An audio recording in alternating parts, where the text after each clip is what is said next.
Good morning student. मैं class 5th के लिए आज आपका पार्ट 14 एवरेस्ट शिखर लेकर आई हूँ। ठीक है,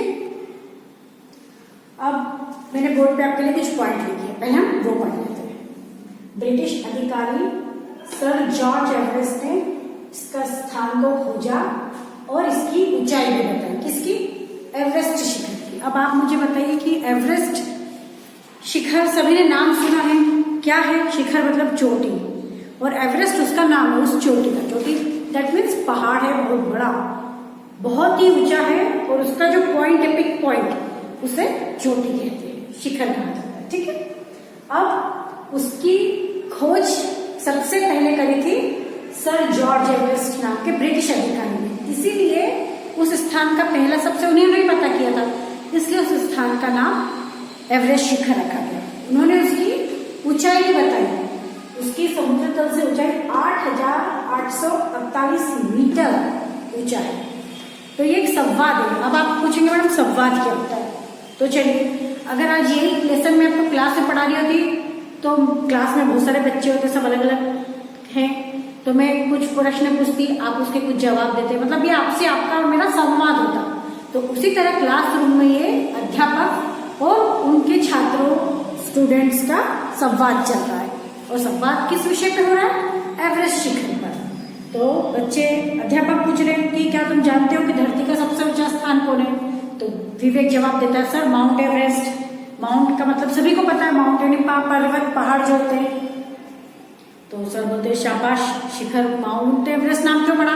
तो एक ने बता भी दिया कि ब्रिटिश अधिकारी ने, सर जॉर्ज नामक ब्रिटिश अधिकारी ने इसकी खोज करी, इसलिए इसका नाम पड़ा। ऊंचाई भी बता दी। फिर सर ने कहा कि अच्छा, आप लोग जानते हो कि पहले इससे शिखर 15 कहा जाता था, है ना? और नेपाल, और ये शिखर नेपाल और तिब्बत के बीच में स्थित है, और हमारे ग्रंथों में इस शिखर को गौरी शंकर और नेपाल में सगरमाथा यानी आकाश की देवी के नाम से जाना जाता था।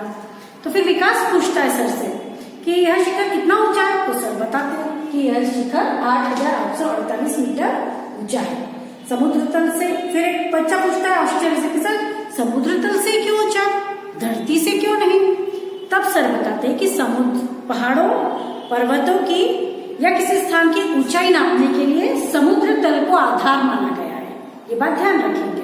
तो बच्चों का, फिर सर ने कहा कि, फिर एक बच्चा बताता है कि हाँ मैं नैनीताल गया था, तो वहां लिखा था एक स्थान पे कि समुद्र तल से ऊंचाई 6,000 फीट। तो सर बोले वो तो फीट था, पर ये सबसे ऊंचाई, क्योंकि इसकी ऊंचाई मीटर में है, 8,848 मीटर। तो सर और बच्चों का इसी तरह संवाद आपस में क्लास में बातचीत हो रही है।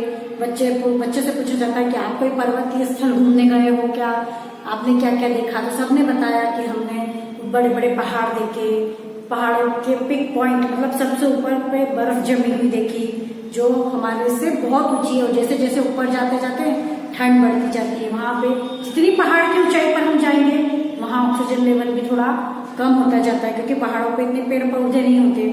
फिर इसका आप वहां जा सकते हो। बच्चे पूछते हैं कि सर हम, ये इतना ऊंचा है तो हम क्या है माउंट एवरेस्ट पे जा सकते हैं? तो सर बोलते बिल्कुल जा सकते हैं, पर बहुत साहस, हिम्मत की आवश्यकता है।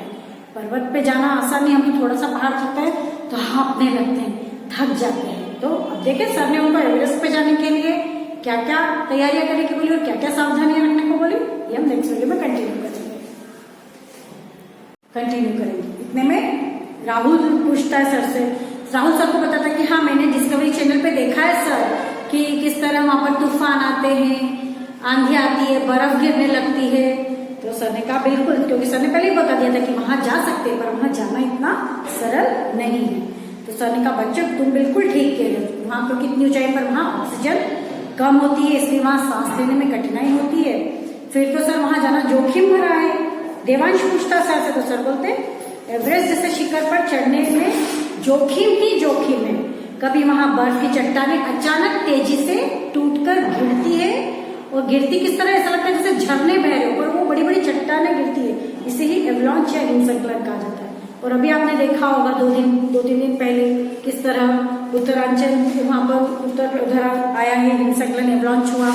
पूरे तपोवन भूमि पर पूरे प्रोजेक्ट्स, बिजली के पुल और वो सारे बांध बह गए, कितने मजदूर वहां पर घायल हुए और अभी भी लापता है। तो वो ऐसे ही होता है, बर्फ का टुकड़ा जब अचानक ऊपर से बहुत तेजी से गिरते हैं नीचे, तो उसी को हिमस्खलन और एवलांच कहा जाता है। तो बच्चे फिर निहारिका पूछते सर फिर तो वहां जाने के लिए बहुत साहस चाहिए। तो सर बोलते साहस भी और दृढ़ निश्चय भी। जब हम कोई काम साहस और दृढ़ निश्चय के साथ करते हैं तभी हम उसकी हर कठिनाइयों को पार करके वहां तक पहुंच सकते हैं। तो बोले आज तक तो बहुत सारे पर्वतारोही ऊपर चढ़े हैं और वहां पर विजय पताका फहरा चुके हैं। क्या तुम जानते हो क्या कि इसमें सबसे पहले कि शिखर पर वहां कौन पहुंचा? तो एक बच्चा उसमें से बोलता है नितिन कि मैं जानता हूं सर, वे थे एडमंड हिलेरी और तेनजिंग नार्गे। तो जिस तरह उसने बताया तो सर उसको शाबाशी देते। फिर सर बताते हैं उन्हें कि वो कब वहां चढ़े थे। वे 29 मई 1853 को एवरेस्ट शिखर पर पहुंचे थे और वहां पहुंचने वाली विश्व की पहली महिला, आप जानते हैं क्या कौन है? मैं आपको नेक्स्ट वीडियो में बताऊंगी। जैसे ही उसने बताया तो सर ने बताया कि वे एडमंड हिलेरी और तेनजिंग नार्गे थे जो 29 मई 1953 को एवरेस्ट शिखर पर गए थे। फिर उन्होंने पूछा कि सर ने बताया कि विश्व की पहली महिला जापान की जुनको तोबई थी जो 16 मई 1975 में गई। उतने में एक बच्चे ने क्या कि सर अपने देश से कोई नहीं गया। सर ने कहा नहीं, बिल्कुल अपने देश की पहली महिला बछेंद्री पाल थी जो 23 मई 1984 को एवरेस्ट शिखर पर फतह करके आई थी और वहां पे पताका लहरा कर आई थी। उतने में घंटी बज जाती है। तो सर बताते कि आज तो पता नहीं चला समय कैसे बीत गया, क्योंकि सबको बड़ा मजा आया, सबने नई बात सीखी कि किस तरीके से एवरेस्ट शिखर का नाम हुआ, उसकी ऊंचाई कितनी है समुद्र तल से, और पता चला कि कौन वहां सबसे पहले गए थे, है ना। फिर सुंदर तस्वीर, सर ने कहा कि मैं अब आपको सबको इसकी कुछ सुंदर तस्वीरें भी दिखाएंगे। इसी तरह आप देखेंगे कि देखिए किस तरह से क्लासरूम में सारे बच्चे सर से इस एवरेस्ट शिखर के बारे में पढ़ रहे थे। तो अभी आपने देखा ना उत्तराखंड में किस तरह से आया, उसी को हम एवलांच या हिमस्खलन कहते हैं। तो ये हमारा एवरेस्ट शिखर यहाँ पर खत्म होता है। इसके साथ इसका PDF और वर्क मैं भेजूंगी, आप जल्दी कंप्लीट करेंगे और देखेंगे कि किस तरीके से कितनी भारी तबाही हुई है। आप अभी लाइव पेपर में 2 दिन पहले आ चुका है और अभी भी न्यूज पे दिखाया जा रहा है। तो आप देखेंगे कि एवरेस्ट कितना ऊंचा है और वहां पर जाने के लिए हमको कितने दृढ़ साहस संकल्प की जरूरत है। छोटे वहां पर सब उम्र का लिमिटेशन भी है, छोटे बच्चे और कम उम्र के लोगों को वहां नहीं जाने दिया जाता है।